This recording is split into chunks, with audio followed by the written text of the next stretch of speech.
चलो, जय श्री कृष्ण एवरीवन। आज हम ईश्वर का आशीर्वाद लेते हुए छठे अध्याय से शुरू करेंगे। और छठे अध्याय में मैं थोड़े से वर्ड्स बताती हूँ, कैसे हम फ्लो के साथ जाएंगे। इस अध्याय को ध्यान योग कहा गया है। जैसे संशय योग था, कर्म योग था, ज्ञान योग था, इस अध्याय को ध्यान योग का, ध्यान पे बहुत बल दिया गया इस अध्याय में। पहले ध्यान कैसे होता है, फिर ध्यान के साथ साथ योग में कैसे बैठते हैं। योग के साथ तुम योगारूढ़, एक नया वर्ड आया है, शायद पीछे आया है एक बार। आप योगारूढ़ कैसे हो जाते हो? योगारूढ़ मतलब जो लोग योग पे आरूढ़ है, मतलब योग पे लगे हुए हैं। फिर उसके बाद योगारूढ़ होने के बाद आनंद कैसे आता है? आनंद के बाद तुम समदर्शी, समवर्ती कैसे हो जाते हो?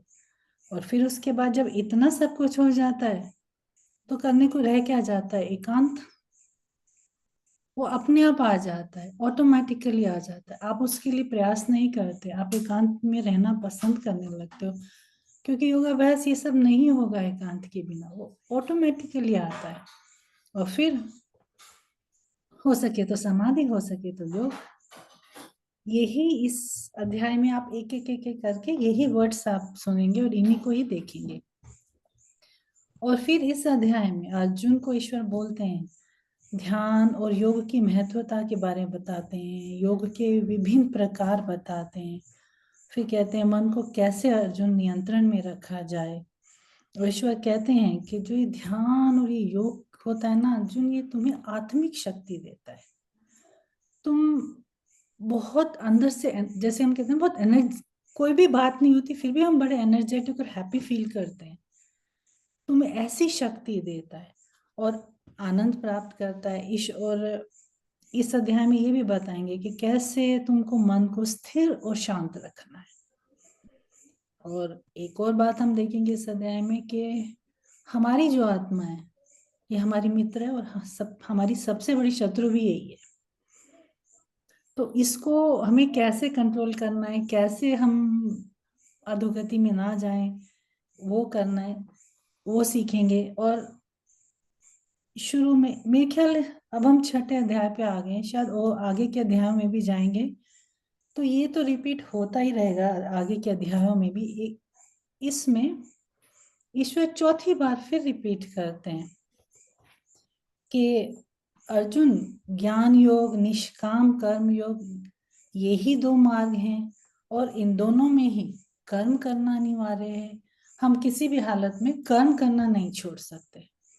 कि ज्ञान योग है, चलो ठीक है, ये इजी है, बैठ गए पोथी वो लेके, नहीं, कर्म तो दोनों में ही करेंगे, करने ही पड़ेंगे। और पांचवें अध्याय में हमने सुना, पढ़ा था, समझा था, अर्जुन पूछते हैं फिर दोबारा कि फल की दृष्टि से, सुविधा की दृष्टि से और परम श्रेय देने वाला कौन सा मार्ग है? आप एक मार्ग मुझे बता दो। फिफ्थ अध्याय में अर्जुन कहते हैं बस एक मुझे बता दो कि मैं चलूं किस पे। तो ईश्वर कहते हैं कि तू निष्काम कर्म योग के मार्ग पे चल, उसका आचरण कर, उससे श्रेष्ठ कोई मार्ग है ही नहीं। क्योंकि उस पे चलेगा तो तू शायद सन्यासी होगा, और सन्यासी होगा तो आगे चल के योगी भी होगा, उसके बिना नहीं हो पाएगा। और जैसे आज के युग की बात करें हम, हर कोई बेस्ट चाहता है, खूब मेहनत करते हैं, बच्चे करते हैं, बड़े करते हैं, बिजनेसमैन करते हैं, कुछ अलग कुछ बड़ा चाहते हैं। तो आध्यात्मिक जीवन में भी तो कुछ बड़ा पाने के लिए कुछ अलग और कुछ बड़ा ही ज्ञान चाहिए ना। मेरे को लगता है गीता से बड़ा ज्ञान तो और कोई होता ही नहीं है। इसको समझना एक बात है और जीवन में उतार लेना एक बिल्कुल अलग बात है, पर कोशिश ये भी करनी ही चाहिए। और इस अध्याय का मुख्य सार ये, छठे अध्याय का मुख्य सार यही है, लाइक सेल्फ कंट्रोल, अपनी आत्मा पे नियंत्रण करके, ध्यान के माध्यम से मन को वश में करके एकाग्र होकर परमात्मा में लीन हो जाए, वही सच्चा योगी है। और फिर प्रथम श्लोक में, पहले श्लोक से ईश्वर शुरू कर देते हैं कि अर्जुन, कर्म फल के आश्रय से रहित होकर जो काम, किसी भी वासना को मन में ना रखे और सिर्फ कार्यम कार्य, आई एक्सप्लेन दिस वर्ड, कार्यम कार्य करने, करने योग्य कार्य करे। कार्यम कार्य मतलब करने योग्य कार्य, वही सन्यासी है। मतलब हर किसी का, वो हमने पहले भी ये बात समझी थी, स्टूडेंट की लाइफ में होता है, वाइफ की लाइफ में होता है, हस्बैंड की लाइफ में होता है, योगी की लाइफ में, अध्यापक के, डॉक्टर के। कार्यम कार्य मतलब जो करने लायक कर्म है उसको ऑनेस्टली यज्ञ की तरह करना। ये हमने सेकंड अध्याय में देखा था। हर कार्य को यज्ञ की तरह करो, पूरी निष्ठा से करो, तो ईश्वर वो कहते हैं। इस प्रथम उसमें श्लोक में वो कहते हैं न च निराग्नम अग्नि चाक्रिय। इसमें कहते हैं कि कोई बहुत सन्यासी, वो लोग कहते हैं कि हमने अग्नि का त्याग कर दिया है, हम योगी हो गए हैं, हम ज्ञानी हो गए हैं, मैं सब जानता हूँ। तो वो बोलते हैं कि नहीं, ऐसे नहीं कहते हैं। वो कहाँ के सन्यासी हो गए? क्या आपने अग्नि का त्याग किया तो आप सन्यासी हो गए? नहीं, ऐसा नहीं होता है। पुराने जमाने में ऐसे बहुत संप्रदाय होते थे, जो लोग पका हुआ भोजन नहीं खाते थे। अगर वो अग्नि में भोजन पक, मतलब जो पक गया वो भोजन हो गया, अदरवाइज वो कच्चा है, वो रॉ है। तो वो ये कहते थे कि हम अग्नि, अग्नि, हमने अग्नि का त्याग कर दिया, मतलब हम सात्विक हो गए, हम ये भोजन नहीं खाते। तो आपको ऐसे लगता है कि अग्नि का त्याग करने से कोई सात्विक हो जाता है, कोई योगी हो जाता है, कोई संत हो जाता है? कितनी तरह की अग्नि होती है, क्या सबका त्याग कर देता है मनुष्य? एक खाली, जैसे यहाँ लिखा है, खाली एक अग्नि, ये अग्नि नहीं होती, बहुत सारी अग्नियों का त्याग करना पड़ता है। काम अग्नि, लालच अग्नि, घमंड, बहुत सारी चीजें त्याग करनी होती है, तब जाके तुम सन्यासी होते हो। और योगी, योगी तो बहुत बहुत बहुत दूर की बात होती है। इसलिए ईश्वर कहते हैं अर्जुन, जिसे सन्यास कहते हैं उसी को तू योग जान। धीरे धीरे धीरे धीरे धीरे वो योग का रूप लेता है। अपनी इच्छाओं को छोड़ देना, और इच्छाओं को छोड़ देने का मतलब फिर वो ही आ जाता है कि कर्मों को नहीं छोड़ना है, इच्छाओं को छोड़ना है, कर्म करते रहना है। और फिर ईश्वर कहते हैं कि सच्चा योगी वही होता है जो सोचता है, समझता है, मनन करता है। और ऐसा योगशील व्यक्ति जब धीरे धीरे योग के रास्ते पर चलता है, तो सेकंड अध्याय में ये शब्द बहुत बार आया है, सर्व संकल्पों का अभाव, यानी सब कामनाओं का अभाव। मतलब ये तुम्हें छोड़नी ही पड़ेंगी कामनाएं, नहीं तो तुम इस मार्ग पे नहीं चल सकते। बस अपना हर चीज अपना यज्ञ और अपना कर्तव्य समझ के करो, और सब बाकी सब कामनाओं का त्याग करना ही पड़ेगा अर्जुन। पर फिर हम मनुष्य, हमें लगता है कामनाओं का त्याग कर दिया, इच्छाओं का त्याग कर दिया, फिर क्या जीना है? क्योंकि हम उस स्टेज पे पहुंचे नहीं होते, it takes long to go. तो लेकिन फिर ये सच्चाई ये है कि इधर अड़गानंद जी ने यथार्थ गीता में बोला है कि अर्जुन, तुम इंसान ये करके तो देखे, तुम करो तुम। और इस अध्याय में ये बात बार बार कही कि तुमको हर चीज फोर्सफुली करनी ही पड़ेगी अगर इस मार्ग पे चलना है। नथिंग कम इजीली, और ऑटोमेटिकली ईश्वर हेल्प करते हैं, पर शुरू में तुम्हें फोर्सिबली अपने आप को उस मार्ग पे ले जाना पड़ता है। तो वो कहते हैं कि तुम अर्जुन इस मार्ग पर चल के तो देखो, स्वयं अपने आप तुम समझ जाओगे कि जीवन क्या है। धीरे धीरे खुद खुद ही तुम्हें समझ आने पर लग जाएगा। इसके चौथे श्लोक में ईश्वर कहते हैं, जिस काल में मनुष्य ना तो इंद्रियों के भोग से आसक्त होता है, ना कर्मों के भोग से आसक्त होता है, वह योग की परिपक्व अवस्था होती है। मतलब तुम अगर धीरे धीरे धीरे धीरे इतने ध्यान से, साधना से आगे चले जाते हो, तो तुम इतने मेच्योर हो जाते हो। तो और तुम्हारी ये साधना मेच्योर होने लग जाती है, तुम्हारी ये साधना परिपक्व होने जा, फिर ऐसे इंसान को क्या होता है, बहुत सालों की साधना, बहुत सालों की वो, उनको नियत कर्म की आराधना की अर्जुन जरूरत नहीं पड़ती। जैसे नियत कर्म आराधना मतलब जो शुरू शुरू के साधक होते हैं, हम बहुत डिसिप्लिन, और डिसिप्लिन जरूरी होता है अपने आप को एक लगा देने के लिए उस कर्म में। कि सुबह उठना है, ये करना है, वो करना है, निश्चित समय है साधना का, निश्चित समय है सायंकाल की साधना का, उनको वो नियत कर्म करने की, वो बैठते हैं और ध्यान में चले जाते हैं। उनको ये सब करने की जरूरत नहीं पड़ती है अर्जुन। और फिर जो सर्व संकल्प सन्यासी, मतलब वो जो पूरी कामनाओं को छोड़कर सन्यासी हो गया और योग के मार्ग पर चल पड़ा है, उन वो फिर कोई डायलमा में नहीं रहते। संकल्प विकल्प, ये करूं ये नहीं करूं, पिछले श्लोक में हमने पढ़ा अग्नि छोड़ दूं, गृहस्थ छोड़ दूं कि नहीं छोड़ दूं। जैसे वो ये कबीर की बात आ जाती है। कबीर अपना चरखा काटते रहते थे, कोई संकल्प विकल्प आडंबर मुहूर्त कुछ उनके आड़े नहीं आया, कुछ नहीं आया, कभी भी उनके आगे नहीं आया। ध्यान करते करते कब योगारूढ़ हो गए पता ही नहीं चला। आज कबीर को पढ़ो और समझो तो लगता है एक तरह से गीता आपने पढ़ ली।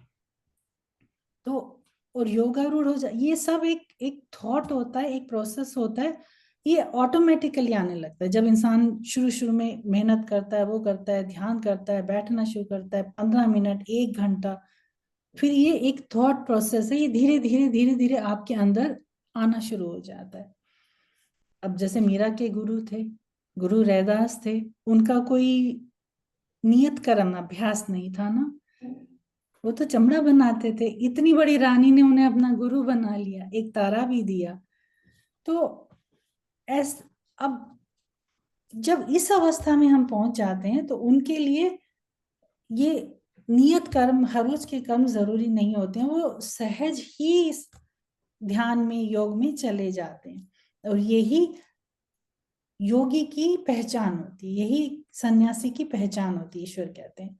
और इन सब के लिए क्या जरूरी है? ज्ञान, पढ़ना जरूरी है, ज्ञान जरूरी है।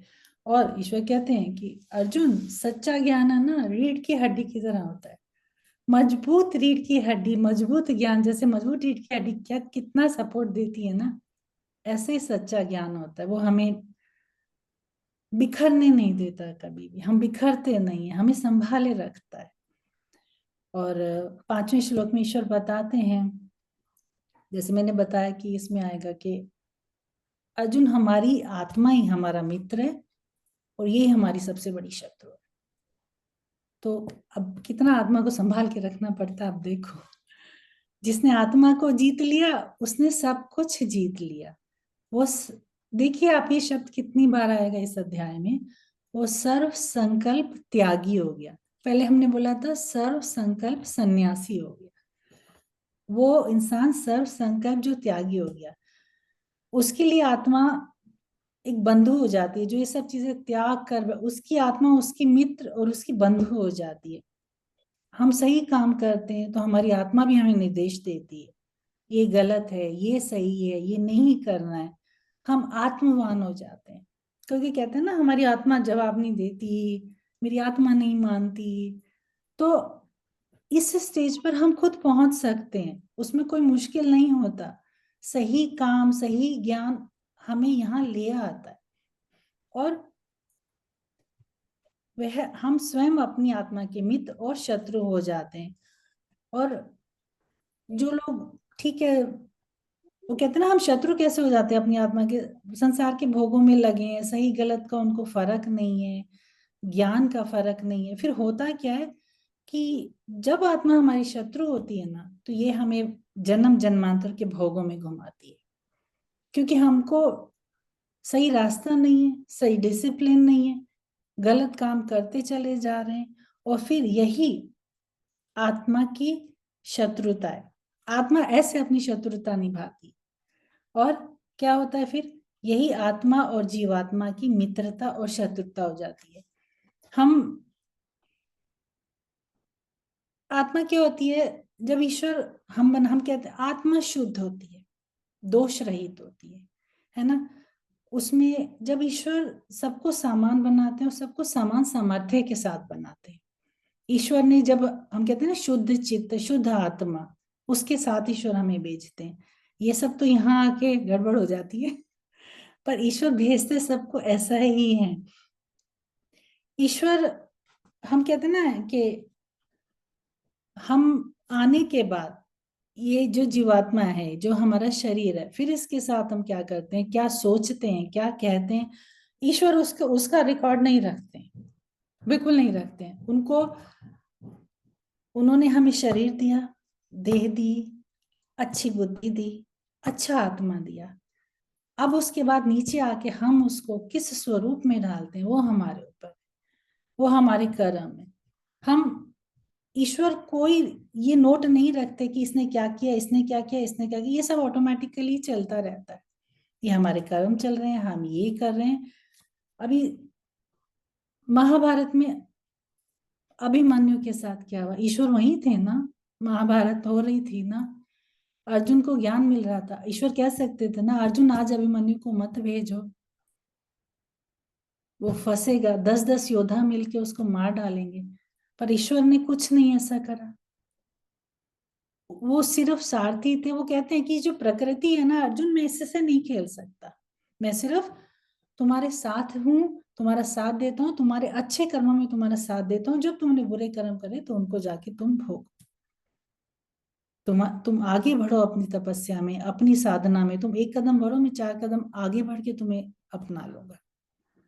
तो इसीलिए ईश्वर कहते हैं मनुष्य को चाहिए कि अपनी आत्मा का उद्धार स्वयं करे। और यथार्थ गीता में पहले भी एक अध्याय में उन्होंने बोला था कि मनुष्य चाहे तो देवताओं से भी ऊपर उठ सकते हैं, और चाहे तो राक्षसों से भी नीचे। और हम अपनी आत्मा को, ईश्वर बोलते हैं कि अपनी आत्मा को अधोगति तक मत ले जाओ। और जब हम आत्मा को अपनी अधोगति तक, नीचे तक ले जाते हैं, तो वो ही आत्मा होती है, उसी को ही कहते हैं कि आत्मा अपनी शत्रुता हमसे ही निभा रही है। फिर वो हमें जन्म जन्म के कर्मों में बांधती रहती है, जन्म मरण होता रहता है। और 2 शब्द होते हैं, उधर्गमन, अधोगमन। ईश्वर कहते हैं अपने आप को ईश्वर उधर्गमन, उस गमन में लगाओ, ईश्वर के गमन में लगाओ, अधोगति में मत लगाओ। अधो आत्मा का पतन मत करो, बुरे कार्य जो भी सब होता है, सबको बताया, वो सब नहीं करने, अधोगति की तरफ नहीं जाना, उसके गमन की तरफ जाना है।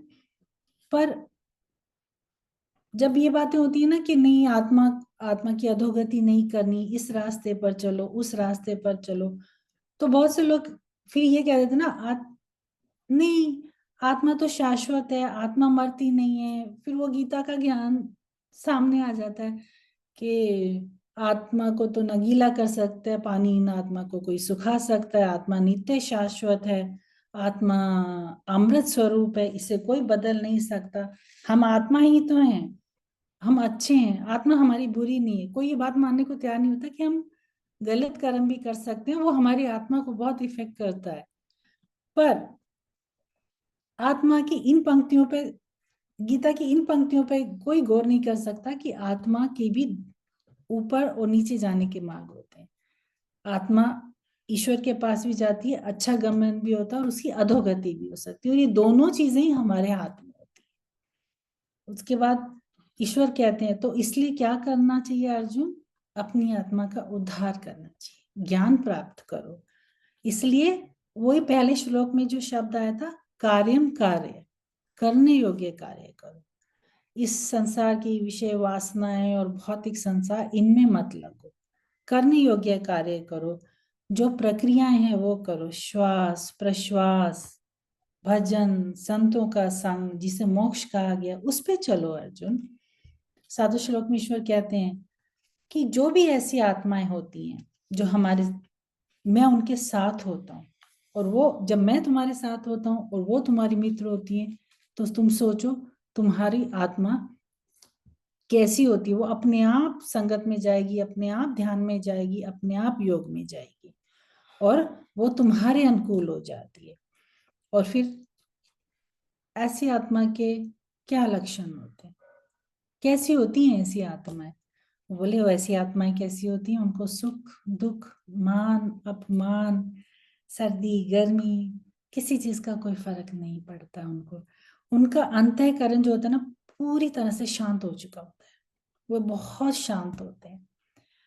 और ऐसे स्वाधीन आत्मा वाले के हृदय में ईश्वर सदा निवास करते हैं। स्वाधीन आत्मा मतलब जिनकी आत्मा अपने अधीन है, उनको कंट्रोल है अपने ऊपर, आत्मा पे, शरीर पे, दिमाग पे, हर तरह से उनका पूरा उनका कंट्रोल में है। ऐसी आत्मा वाले के हृदय में ईश्वर सदा ही निवास करते हैं, उनसे कभी भी अलग नहीं होते, विलग नहीं होते। और ईश्वर कहते हैं, 8वें श्लोक है इसमें, ईश्वर एक ज्ञान विज्ञान की बात करते हैं। ईश्वर कहते हैं कि जिनके अंदर पूरा ये जो आत्मा का है, आत्मा तुम्हारी मित्र है, आत्मा तुम्हारी शत्रु है, इसे अधोगति में मत जाने दो, ये जो पूरा ज्ञान विज्ञान है ना, जो पूरा भरा पड़ा है, वो जो भी कभी, जो हमारी इंद्रियां होती हैं, जो हमारे, और जिन्होंने पूरी इंद्रियों को जीत लिया होता है, अब जो इस स्टेज तक पहुंच गए होते हैं इंसान, उनके लिए मिट्टी सोना, ईश्वर कहते हैं इस श्लोक में कि मिट्टी सोना ये सब कुछ मायने नहीं रखता, उनको कुछ फर्क ही नहीं पड़ता उनके आगे। सोना भी है, ये नहीं कि उन्हें पता नहीं है कि सोना क्या होता है, पर उनको मायने नहीं रखता। ऐसे लोग योग युक्त भगवत प्राप्त हो चुके होते हैं, वो लोग इतने हायर स्टेट में जा चुके होते हैं कि उनके लिए जो ईश्वर का साक्षात्कार है ना, वो सबसे बड़ा है। उनको कुछ कुछ जीवन में रह नहीं जाता। इसलिए जो बड़े, हम कितने योगियों से मिल पाते हैं कि नहीं मिल पाते हैं, देख पाते हैं, पर अगर कभी किसी ने सच्ची योगी के दर्शन करे हो तो कैसे लगते हैं ना वो बात। आप 2 घंटे बैठे रहो, एक बात भी नहीं करते, और अंदर मनन चल रहे होते हैं उनके उनके लिए ईश्वर से बड़ा साक्षात्कार कुछ नहीं होता। ये सोना, ये सब सोना सब मिट्टी है उनके लिए, उनको कुछ नहीं चाहिए होता। और ईश्वर जो हम योग ध्यान पर चलने की प्रेरणा देते हैं, ऐसे लोगों को जो जो वहां पहुंच चुके हैं, उनको तो छोड़ो, जो अभी साधना में हैं उनको प्रेरणा देते हैं, पथ प्रदर्शन करते हैं। और क्या होता है, सा ये जो सारा होता है ना, ये एक ज्ञान है जो हम पुस्तकों से ले रहे हैं, जो हम अपने गुरुजनों से ले रहे हैं। और जब ये इतना सारा ज्ञान लेने के बाद मनुष्य के अंदर क्या चेंजेस आते हैं, वो फिर धीरे धीरे ना अधीर होने लगता है, मुझे और चाहिए, मुझे और पढ़ना है, ये ऑटोमेटिकली आना शुरू हो जाता है। तुम एक बुक पढ़ते हो, आप अपने आप देखिए, आप 4 और लेके आते हो, फिर और इंटरेस्ट आता है, आप 8 और बुक्स पढ़ते हो। तो ये वो अधीर हो जाता है, और उसका शरीर, उसका मन एकांत चाहता है, और वो इस साधना में लग जाता है। और ये डायरेक्ट इनडायरेक्ट ईश्वर भी हमारी सहायता करते हैं इसमें। अगर हमारे कर्म ऐसे होते हैं तो हमें सहायता मिलती है इसमें, ईश्वर हमें आगे बढ़ाते हैं। और ईश्वर हमें बहुत सारे हिंट भी देते हैं कि अब टाइम आ गया, इस मार्ग पे तू निकल ले। और हमें फॉलो करना पड़ता है, और हमें फॉलो करना चाहिए। ईश्वर कहते हैं कि धीरे, और ऐसे ही अर्जुन, धीरे धीरे तुम्हारे अंदर तुम्हारे इष्ट का आविर्भाव होता है। ऐसे तुम्हारे धीरे धीरे करते हुए तुम्हारे इष्ट तुम्हारे अंदर बैठना शुरू हो जाते हैं। और ये जो सारी कार्य प्रणाली है, ये जो सब कुछ, पहले तुमको ज्ञान मिला, फिर तुम्हारा तुम्हारा मन हुआ, फिर तुम उसमें लग गए, ये एक तरह का विज्ञान है अर्जुन, ये ऑटोमेटिकली होता है अगर तुम आगे रास्ते में बढ़ते हो। और मैं, ईश्वर कहते हैं, मैं हमेशा सहायता करता हूँ, इस रास्ते पे जो आता है मैं कभी उसे अकेला नहीं छोड़ता, मैं हमेशा सहायता करता हूँ। और यही, और इस ज्ञान और विज्ञान की स्थिति से जो आनंद मिलता है, वो टोटली ब्लिसफुल आनंद। कहते हैं जी, साधक जब इतना आगे पहुंच जाता है और जो उसको आनंद मिलता है, उसको तुम व्यक्त ही नहीं कर सकते। शायद जो इस आनंद को महसूस कर चुका है, हम कभी उससे बात करें तो शायद ये व्यक्त करने लायक भी नहीं है। वो ही जानते हैं जो उन्हें उन्हें क्या ऐसा आनंद मिला। और वो कहते हैं ना, आनंद शब्द का कोई पर्यायवाची भी नहीं है, ना इसका कोई अपोजिट है। आप देखो, सुख दुख, ऊपर नीचे, अंदर बाहर, आप आनंद का कुछ वो है ही नहीं, वो अकेला वर्ड है। उसको ये फील करना है, ये एक फील करने वाली बात है। और ये एक स्टेट है और इस आंतरिक कार्य प्रणाली ज्ञान विज्ञान को, ये जो ज्ञान और विज्ञान हम समझते हैं ईश्वर, इसको समझकर मनुष्य योगारूढ़ हो जाता है। योगारूढ़ मतलब जो योग के मार्ग पर चलना शुरू हो जाता है धीरे धीरे। और फिर वो योगारूढ़ मनुष्य समदर्शी और समवर्ती हो जाता है। समदर्शी मतलब सबको समान दिखता है, और समवर्ती समान बिहेव करता है। उसके लिए छोटा बड़ा अमीर गरीब उसको कोई मायने, उसके लिए सब आत्माएं हो जाती हैं एक्चुअली उसके लिए। और सब आत्माएं कैसी है? आत्मा कैसी होती है? शुद्ध, शुद्ध होती है। उसके लिए सब शुद्ध आत्माएं, वो कोई डिफरेंशिएट नहीं करता है फिर उसमें। वो उस लेवल तक इंसान पहुंच जाता है। ऐसा योगी फिर कैसा हो जाता है? एकांतवासी हो जाता है। उसको एकांत अच्छा लगता है। एकांत में वो अपनी योग साधना करता है। कैसे ध्यान, और फिर वो ध्यान में जाता कैसे है, ये मतलब एवरीडे की है हमारे लिए बहुत यूजफुल बात है। 11वें श्लोक में ईश्वर कहते हैं कि अर्जुन जब ध्यान करो तो वो भूमि कैसी होनी चाहिए, बड़ी छोटी छोटी सी अच्छी भूमि कैसी होनी चाहिए? भूमि समतल होनी चाहिए, ऊंची नीची नहीं होनी चाहिए।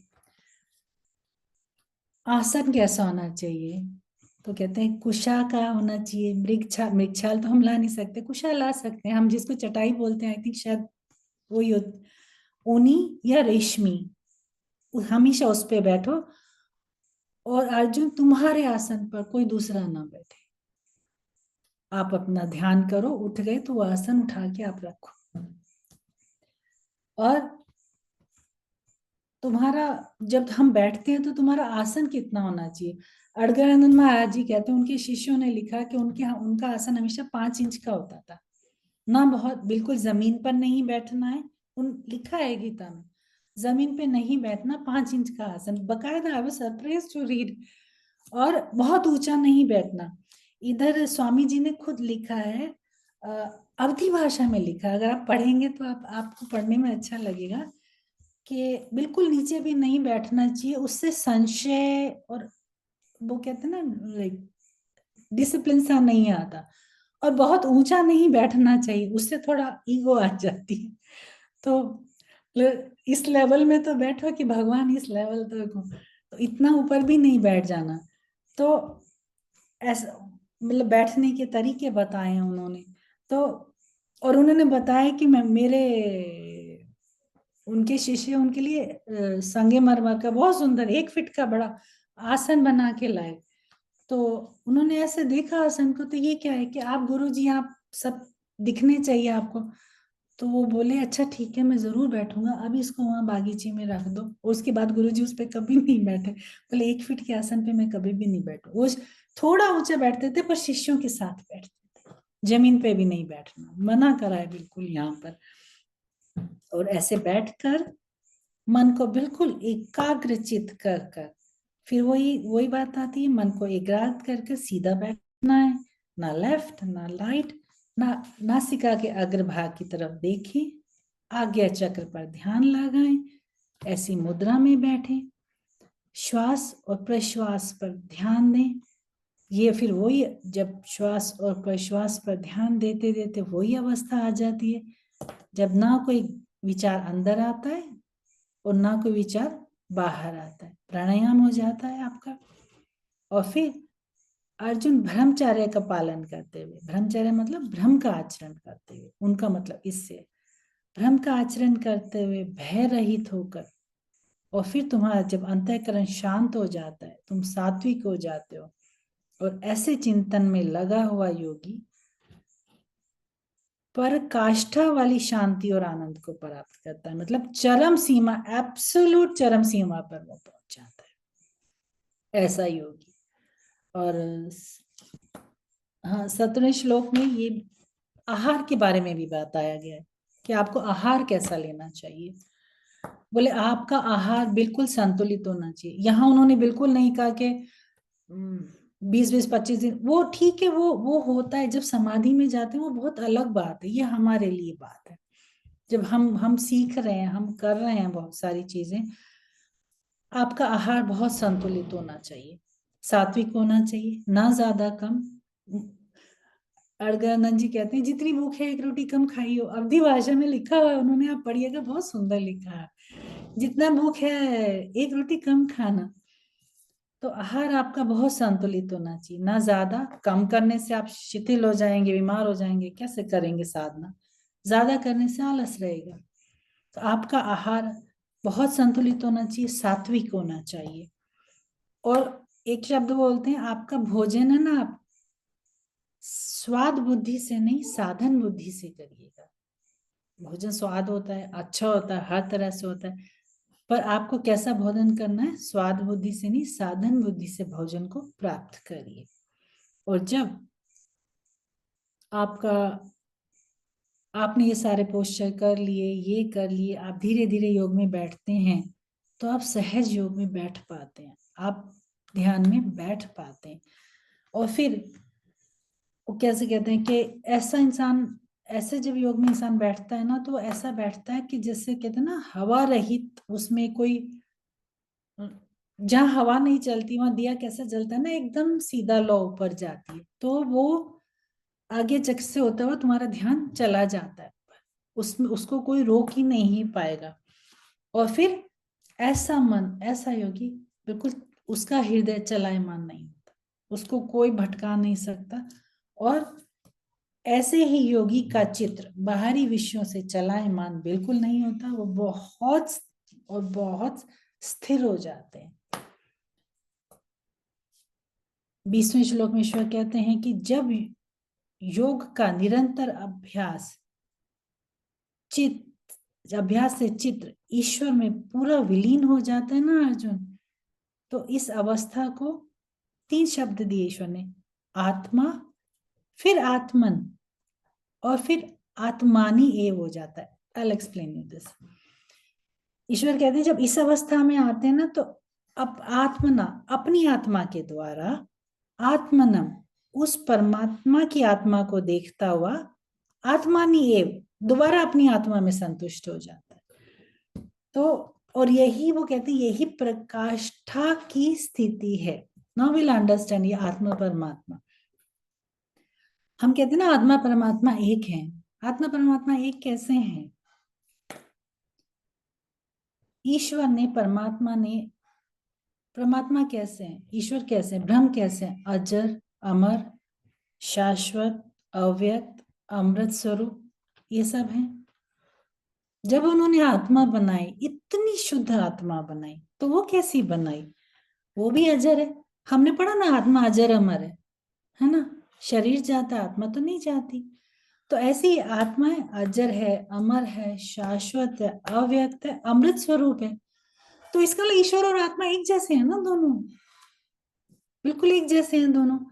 तो इसलिए जब हमारी आत्मा को ईश्वर का साक्षात्कार होता है, और हमें लगता है ये हमारा असली स्वरूप तो यही है, हम तो यही तो हैं हम, ये अवस्था बहुत दूर की होती है, पर ऐसा ही होता है। दिस इज कॉल्ड आत्मा एंड परमात्मा।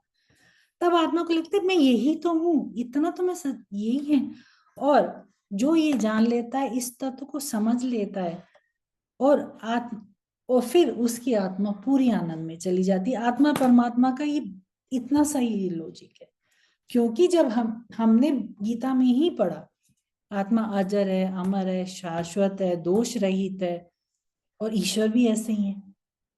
और जब ईश्वर का साक्षात्कार हुआ, तो हमने उनमें अपने आप को देखा, हमें वो अपना स्वरूप नजर आया। तो इसलिए कहते हैं कि आत्मा परमात्मा एक है।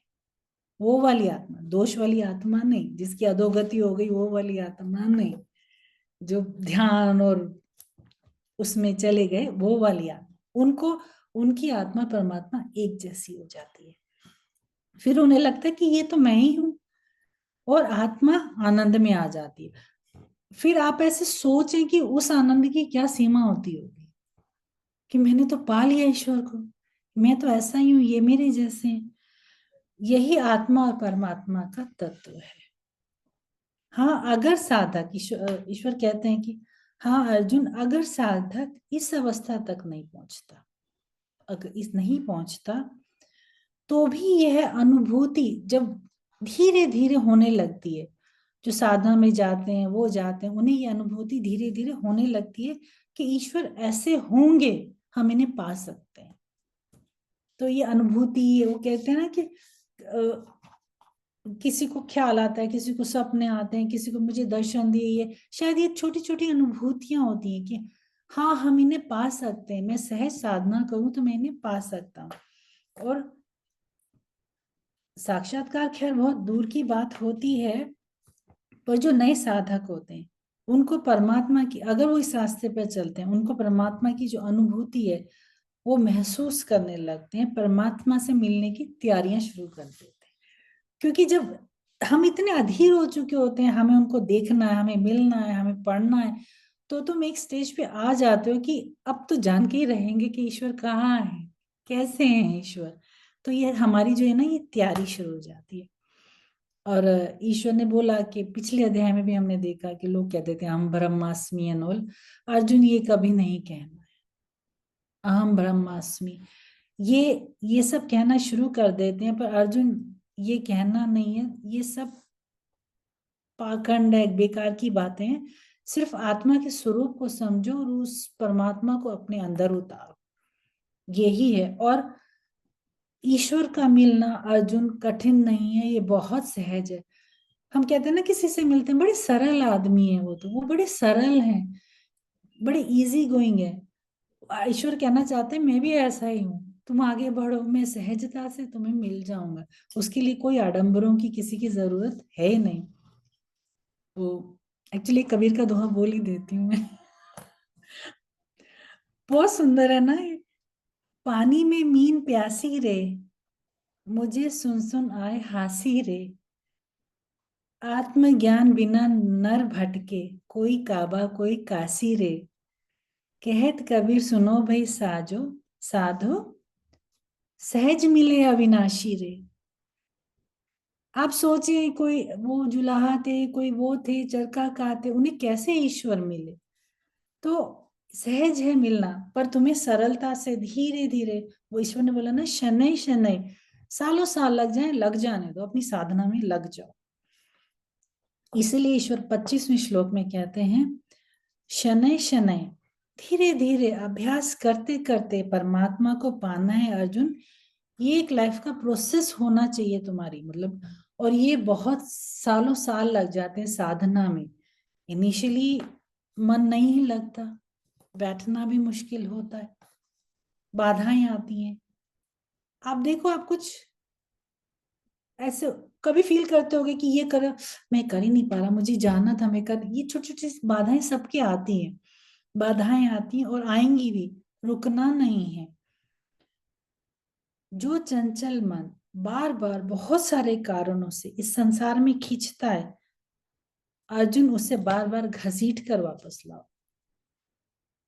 ऐसे ही श्लोक में लिखा है, अर्जुन जो ये मन खींचता है उसको हमको घसीट के लाना पड़ता है। मतलब इनिशियली वो ये ना, टीचर जैसे डंडा करते हैं, अपनी आत्मा को भी ऐसे खींच के वापस लाना पड़ता है तभी। और 26वें श्लोक में कहते हैं कि लोग कहते हैं ना कि ठीक है, ये भी तो प्रकृति है, मन जहां जा रहा है जाने दो, ये भी तो सब ईश्वर का बनाया हुआ है, we should enjoy life in a way. लोग ऐसे कहते हैं, ये भी तो ईश्वर ने बनाया है, सब कुछ ईश्वर ने बनाया है। मन भटकेगा तो क्या है, थोड़ा बहुत भटकेगा वापस आ जाएगा। सब प्रकृति है ना, कितना दूर जाएगा मन, प्रकृति में ही जाएगा ना, वहां विचरण करेगा, वापस आ जाएगा। कोई वापस नहीं आता, उसको घसीट के वापस लाना पड़ता है मन को। एंड जस्टिफाई करते हैं, अपने आप का रीजन देते हैं, ठीक है। उन्होंने, वो कहते हैं ईश्वर, अर्जुन अपनी बुद्धि को विभिन्न शाखाओं वाली नहीं बनाना है, ये करना है वो करना है, फिर कर लिया, फिर उसको जस्टिफाई कर लिया, नहीं। विभिन्न शाखाओं वाली नहीं बनाना है, और ये बिल्कुल नहीं कहना है ये सब ईश्वर का ही तो रचा हुआ है, इसमें गलत क्या है, कहीं जाने दो, मन जहां जा रहा है वापस आ जाएगा। कि नहीं अर्जुन, मन को वापस खींच खींच कर लाना पड़ता है और इस साधना में लगाना पड़ता है, ये बहुत कठिन मार्ग है।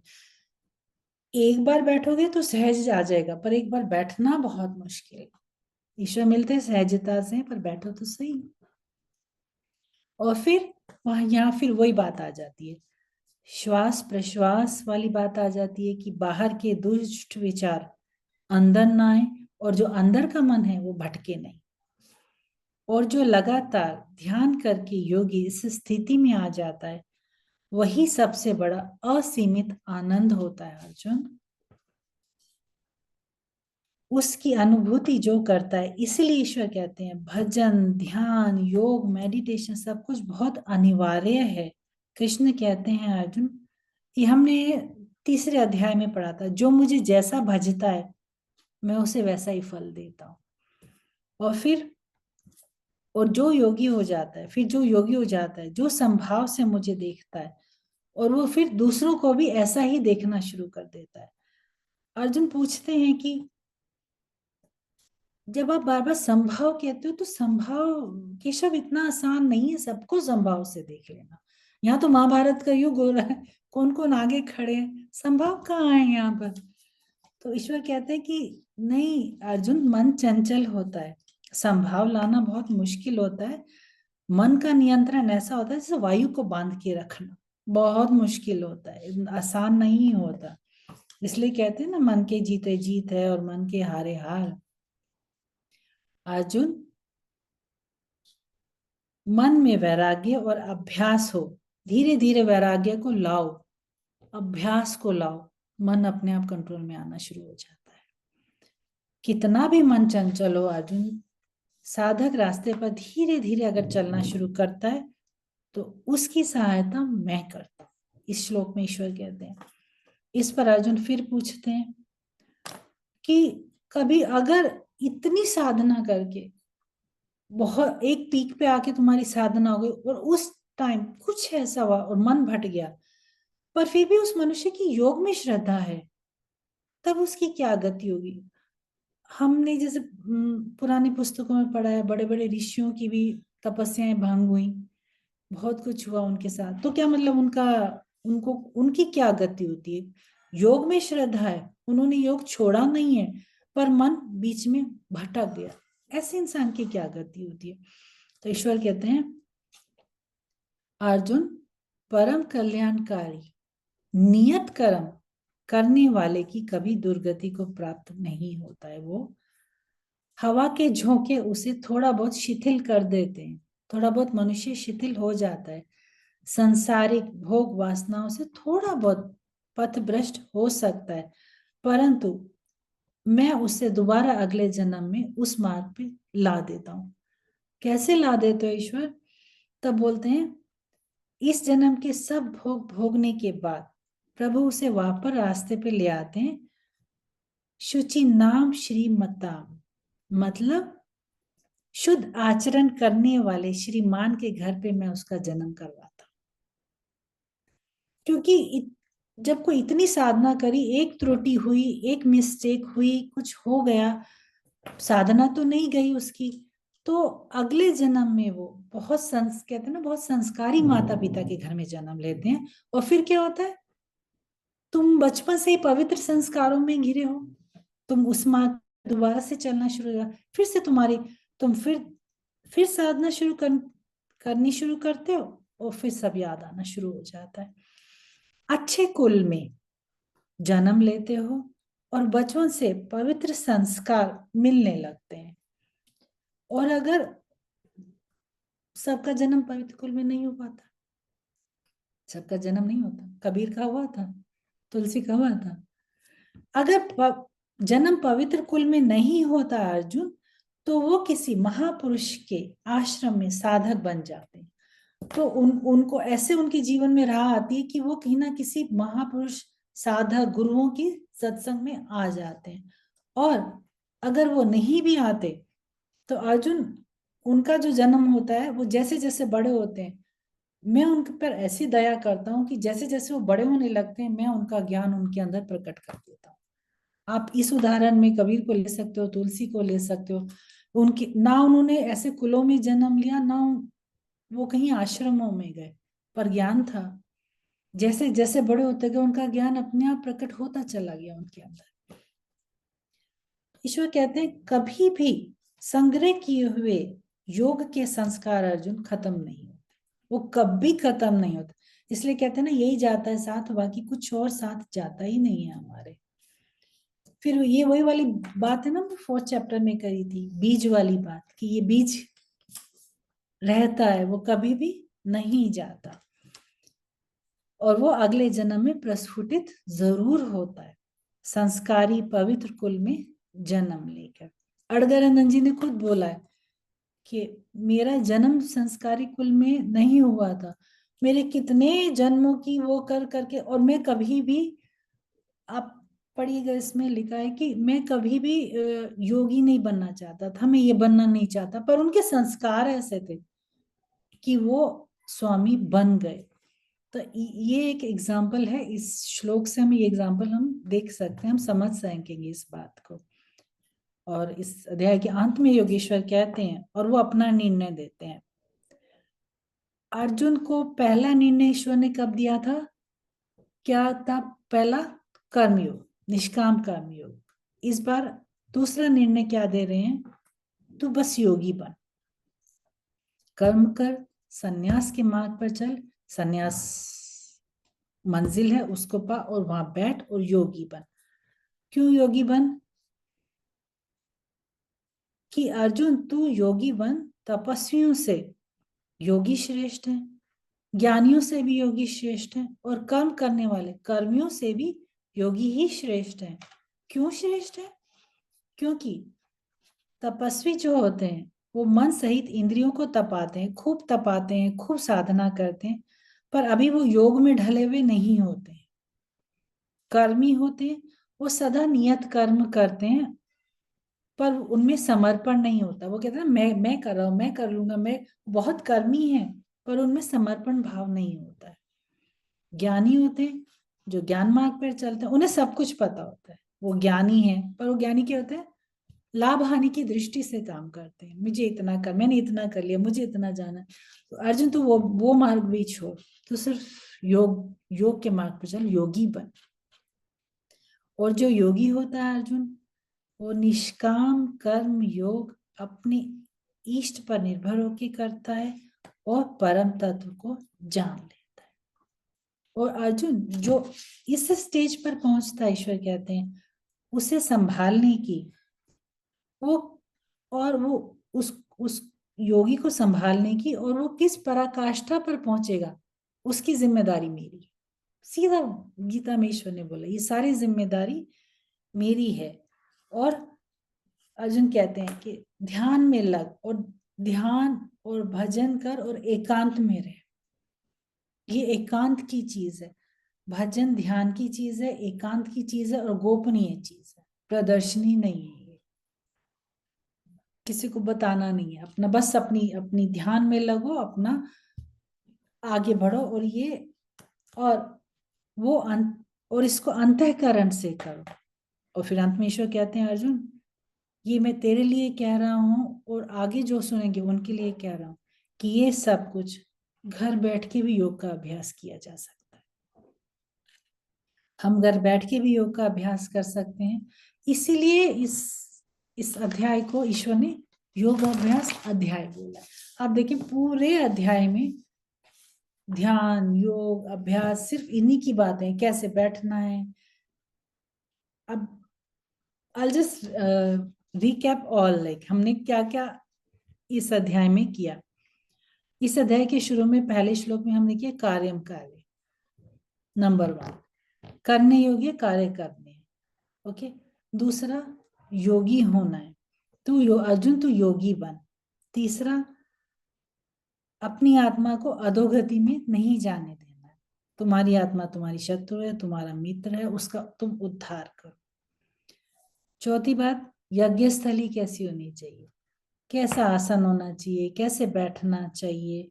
उसके बाद आहार कैसा होना चाहिए, सोने जागने के आहार के नियम होने चाहिए। फिर सातवां, ईश्वर कहते हैं मन को भटकने मत दो। मन को भटकेगा, जरूर भटकेगा, ही भटकेगा, उसको घसीट कर लाना है, अपने आप नहीं आएगा, बहुत जतन से उसको घसीट कर अर्जुन तुम्हें वापस लाना है। आठवीं बात ईश्वर कहते हैं इसमें, शिथिल हुआ, कभी शिथिल हुआ मन, कभी छोटा सा किसी त्रुटि से भटका हुआ मन भटक भी जाए, तो बहुत जन्मों के प्रयास के बाद वापस मैं देता हूँ अच्छे कुल में जन्म लेके, ताकि तुम दोबारा अपना ये आरंभ कर सकते हो, अपनी तपस्या, अपनी साधना दोबारा से आरंभ कर सकते हो एक अच्छे कुल में जन्म लेके। और फिर तपस्वी से, योगी से और ज्ञानी से, तपस्वी से, कर्मी से, ज्ञानी से, सॉरी योगी, अच्छा अर्जुन इसलिए तू सिर्फ और सिर्फ योगी बन। समर्पण के साथ अंतर मन से योग का आचरण कर। और योग क्या है? सिंपल है, उससे मिलना। उसके बाद एक समाधि रह जाती है, बस यही छठे अध्याय का सारांश है।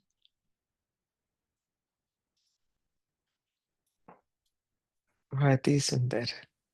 आपने बहुत अच्छी तरह से एक एक बात उसकी विस्तार से बताई, और बाद में बहुत सुंदर तरीके से उसका सारांश भी बताया। तो हाँ, समाप्त मैंने कर दिया सोचा आपने पूरा। हर अध्याय का ना एक पॉइंट्स में होना चाहिए कि this this that's so beautiful. सच्ची में बहुत अच्छा रहा वो। हाँ तो ये होता है, फिर वो बात ज्यादा अंदर तक बैठ जाती है। हाँ कि आत्मसात करना उसको आसान होता हाँ है ये जब 10 पॉइंट थे, हमने ये डिस्कस किए तो दैट्स वेरी गुड। ये बहुत ही अच्छा लगा एक्चुअली। ये अभी एक और काम मिल गया तुम्हें, है ना? नहीं नहीं, ये तो सहज आ तो गया। बहुत, इससे सभी हम सबको बहुत फायदा हुआ होगा ना? बहुत अच्छी बात है ये कि आपने जो इसका सारांश पूरा अच्छे से समाप्त कर दिया ना। Thank you so much. वाह। तो हम बहुत आभारी हैं, ये मंच आपका बहुत बहुत बहुत आभारी है कि इतने दिव्य ज्ञान को आप अपनी सुमधुर भाषा में हम तक पहुंचा रही हैं। बहुत बहुत आभार आपका, थैंक यू बहुत सो बहुत मच फॉर आभार। Giving me. Thank you so thank you much. So much. That's amazing. बहुत अच्छी तरह से समझाया इन्होंने, और बहुत जी, सिंपल भाषा में समझाया। अच्छा लगा। सच में सच कैसे में, दिन का पता भी नहीं चला। है ना? हाँ जी, संतोष जी कुछ कहना चाह रही हैं? डॉक्टर संतोष। जी, आत्मबंधन सभी को। रूपा जी, थैंक यू आत्मनिर्भर सो संतोष जी। मच। जी, यू एक्सप्लेन ब्यूटीफुली। और मेरा थोड़ा 5-7 मिनट 10 मिनट का निकल गया था, मुझे टाइम आज पता नहीं था, और मैं ज्वाइन कर भी नहीं सकती थी, मैं वॉक कर रही थी रास्ते में। फटाफट आते ही मैंने यहाँ ज्वाइन किया। आई सडनली फेल कि ये तो शुरू हो चुका है। तो 8 बजे के इम्प्रेशन में थी, और ग्रुप में भी यही आज बात की थी। एक दो लोगों ने पूछा था, मैंने कहा हाँ 8 बजे होगा। ओह, तो अभी बहुत कुछ बहुत समय के लिए धन्यवाद ये आपका 7 बजे रीता जी। हुआ करेंगे। अच्छा, जी जी। जी, ठीक ठीक है। Thank you so much Rupa ji. Thank you, thank बहुत बहुत आभार आपका। Love you ji, love you. Very nice. You ma'am, thank you. हमें आपने हमारा काम इतना आसान कर दिया। हम आराम से बैठ के सुन रहे हैं, बाकी एक्सरसाइज आपने की सारी। जी, थैंक यू सो मच।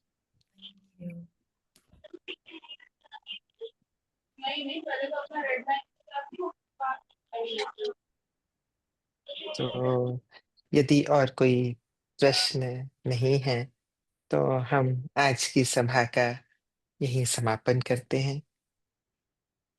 गुरु क्षेत्र का आभार, कृपा जी आपका आभार, और आप आभार। सभी का आभार हाँ, आज के सत्संग में शामिल होने के लिए, सम्मिलित होने के लिए। धन्यवाद, थैंक यू राजेश्वरी जी, कृतज्ञता। Thank you.